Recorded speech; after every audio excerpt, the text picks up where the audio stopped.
Hey guys, it's me, Meteor, and welcome to another edition of What is Metroid Canon?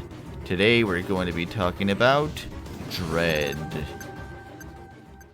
Dread begins with Samus heading to ZDR in response to an anonymous video transmission of an X still alive in the wild there. Nice to see Samus the bounty hunter hunting bounty for the first time since... Hunters? Anyway, Samus barely sets foot on her mission before getting curb stomped by a Chocobo warrior known as Ravenbeak. Yet, despite seemingly out for Samus' blood, he spared her, leaving her on the ground to wake up much later, without any powers. But why? Well, it all started in SR-388, when the Chocobo sealed the Metroids once they grew out of control. There were two tribes of Chocobo on the planet at that time. The Mockin, known for their great combat skills, and the Toha, known more for science and inventing. Once the Metroids were finally sealed, the Toha wanted to destroy the planet entirely. Ravenbeak, leader of the Mockin tribe, still saw use of them, viewing them as symbolic of great power. To prevent the planet's destruction, he executed almost everyone from the Toha tribe. However, being as only the Toha have the capability of controlling the Metroids, it would be impossible to use them as bioweapons without their help. Quiet Robe was spared for this reason, but he was the only one. However, when arriving back at ZDR to prepare, one of his warriors turned out to be an X. Eventually, everyone except Ravenbeak and Quiet Robe were infected. Over time, Ravenbeak did manage to contain them within a sector known as Elon. Now that's impressive. Unfortunately for Ravenbeak, by the time they went back to SR-388, Samus already eliminated the Metroids, rendering the plan useless. At least, for a while. After the events of Fusion, he had a new plan: lure her to ZDR and extract the Metroid DNA from her, using this footage of the X as bait. One may wonder how Ravenbeak even knew Samus was given Metroid DNA, considering the Federation never made the procedure publicly known. Spying, maybe? Even ignoring the incredible amount of tech the Chocobo have, that wouldn't be too surprising. Consider the following. He knew where to send the anonymous video transmission in the first place, was able to reverse engineer the Federation's Emmy to hunt Samus for her DNA, and even intercepted the communications between Samus and Adam, leading to such gems as this quote. Uncovering classified files about Samus probably wouldn't be too much harder. Even still, the question remains. If Ravenbeak wanted Samus' DNA so badly, why even spare her? He literally had her in the palm of his hand. Well, he noticed something trigger in Samus near her end. Her inner Metroid awakening. Ravenbeak wanted time for that instinct to fully develop, making the Emmys more of a plan B, maybe even C. When Samus met him when her powers were fully developed, he was hoping she would agree to help.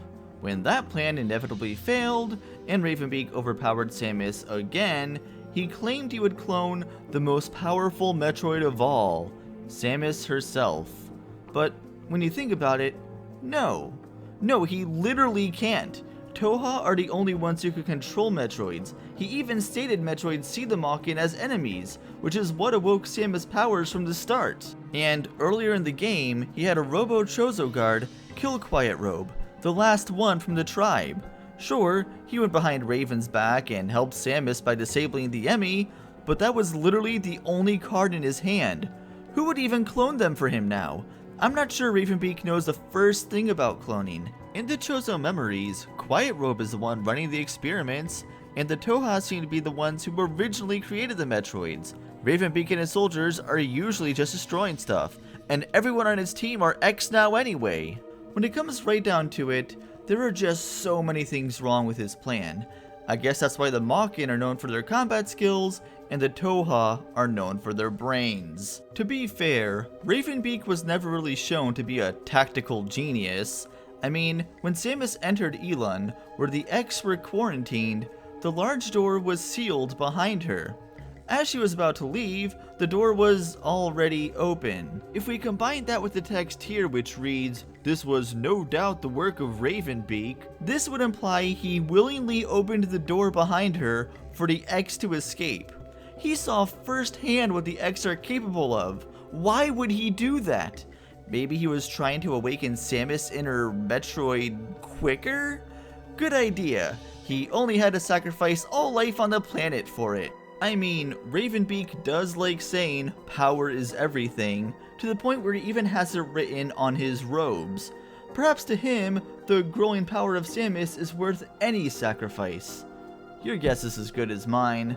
Needless to say, this plan was sure to backfire at some point, and boy did it ever. At the end, right when Samus was about to die, much like how it did at the beginning of the game, her Metroid instinct kicks in. But this time, at full power. Her ability to absorb energy was so strong at this point, she was able to absorb the energy not just from Ravenbeak, but the entire space station he was on, causing it to crash. It also transformed her into, as the description points out, what is essentially a Metroid. The only reason she didn't turn into this horrid creature when she was first given the vaccine was because of her Toha genes. Being as Metroids treat the Mockin as enemies, her initial encounter with Ravenbeak triggered her into a downward spiral. What is more surprising is even after losing all that energy from Samus, Ravenbeak is still standing. No wonder he's the leader of the Mockin tribe. That guy is resilient! This time though, he doesn't have enough strength to resist the X and become some Kraid Raven hybrid. Guess the X found its corpse. Speaking of which, how is Kraid even alive? Wasn't he completely obliterated on Zebes along with Ridley? Well, it's unlikely this is even the same Kraid we've grown to love. Volume 6 of the Metroid Dread Report refers to it as a monster that appears to be Kraid, never claiming it to be the Kraid, like a fake Kraid. As for why it seems to recognize Samus, does it really recognize Samus? Or the armor? Considering how many armored Chozo warriors subdued it, it would be pretty ticked seeing another one like them. Regardless, point is, now it's an X. Not like it mattered, it never stood a chance against Metroid. We can call her that now, right?